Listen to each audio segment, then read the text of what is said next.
Վստահ եմ Էրդողանի ապրիլ 24-յան ուղերձին հայ համայնքին ուղղված ծանոթ եք ների։ Այո։ Կար նոր բան այստեղ։ Նոր բան իրականում կարելի ասել չկար։ Ուղղակի ամեն տարի այսպես ինչ որ ձևակերպումների վրա ինչ որ խաղեր են արվում մեծ հաշվով։ Բայց իմաստը նույնն է, էլի, որ կիսում են այսպես ցավը ընդհանուր համատեքստում են դնում հայ եւ թուրք այսպես ժողովուրդների տեղի ունեցածը եւ իմ կարծիքով մի փոքր նաեւ գնում են դեպի պատմության վերաշարադրման, մեր հիշողության վերաձևակերպման հետ կապված հարցերում։ Այ հենց այդ իմաստով մի տող ես առանձնացրել եմ։ Էրդողանը հղում է անում Օսմանյան կայսրության վերջին շրջանին։ Տպավորություն է, որ իր վրայից խնդիրը հեռացնում է։ Թե միշտ է այդպես անում։ Գիտեք, հետաքրքիր է, որ Թուրքիայի Հանրապետությունը երբ որ հիմնադրվեց, իրենք ճիշտ է, իրենց հայտարարեցին Օսմանյան կայսրության ժառանգորդուհին, բայց որոշ հարցերի հետ կապված իրենք զերծ մնացին։ Օրինակ, մեկը հենց ջարդերը, ցեղասպանությունը, այս տիպի խնդիրները։ Հետաքրքիր է, որ քեմալականները, որոնք բավականին երկար ժամանակ, փաստորեն մինչև դարի կեսը, մինչև 1950 թվականը իրանք բացարձակ իշխանության էին, իրենք այս թեզը հիմնականում պահպանեցին։ Եվ կարելի ասել հետագայում էլ հիմնական գծերով այդ թեզը պահպանվեց մինչև Էրդողանի գլխավորած ուժի իշխանության գալը 2002 թվականին, եւ այստեղ արդեն մի փոքր այսպես այլ քննարկումներ տեղի ունեցան, շատ քիչ։ Ես դա կարծում եմ կապված էր ավելի շատ Թուրքիայի Եվրամիության ինտեգրման գործընթացի հետ, որը որ իրենք մանավանդ այդ շրջանում բարեփոխումներ էին կատարում այդ գործընթացի համար։ Այսինքն ռեալ էր այդ գործընթացը ու իրանցից նաև եվրոպական կողմը պահանջում էր ուրեմն որոշ խնդիրների եւս անդրադարձ։ Այս առումով որոշակի փոփոխություն նկատվեց, բայց դա էական փոփոխություն չի։ Ների, սա կարծեմ ձեր միտքն է 1999-ին ցեղասպանության ճանաչումը արտաքին օրակարգ դարձնելով Հայաստանը սեփական դիրքերը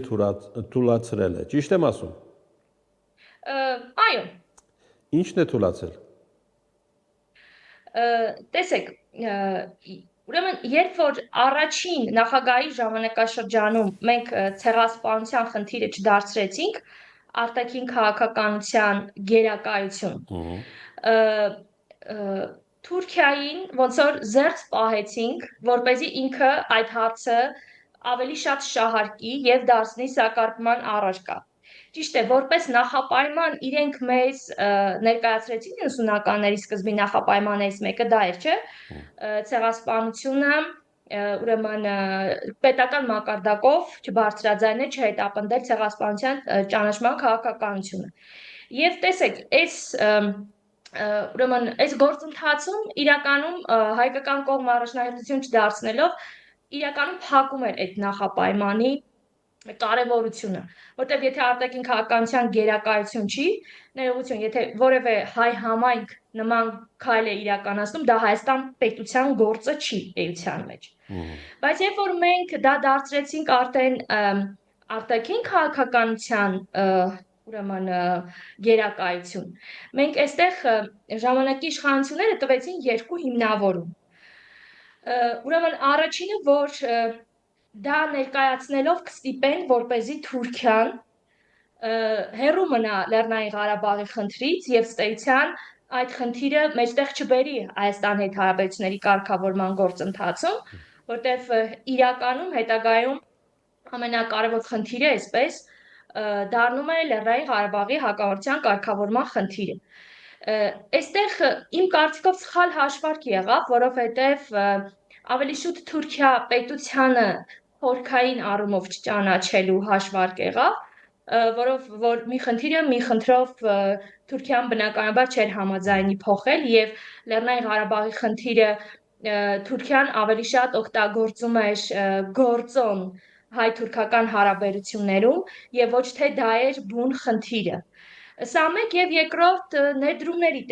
համար, որ Սփյուռքը Հայաստանում կանի ներդրումներ։ Մենք ոչ տեսանք Սփյուռքի խոշոր ներդրումները, ոչ էլ այս հարցում տեսանք Թուրքիայի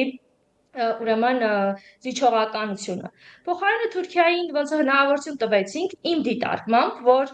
ինքը հետագա գործընթացի ժամանակ այս խնդիրը բերի արդեն ավելի լայն սակարկման դաշտ եւ պատմաբաների հանձնաժողովի ստեղծումը ընդգրկի Ցյուրիխյան արձանագրությունների տեքստի մեջ։ Ես այս իմաստով եմ 99 թվականի գերակայությունը ուրեմն դիտարկել։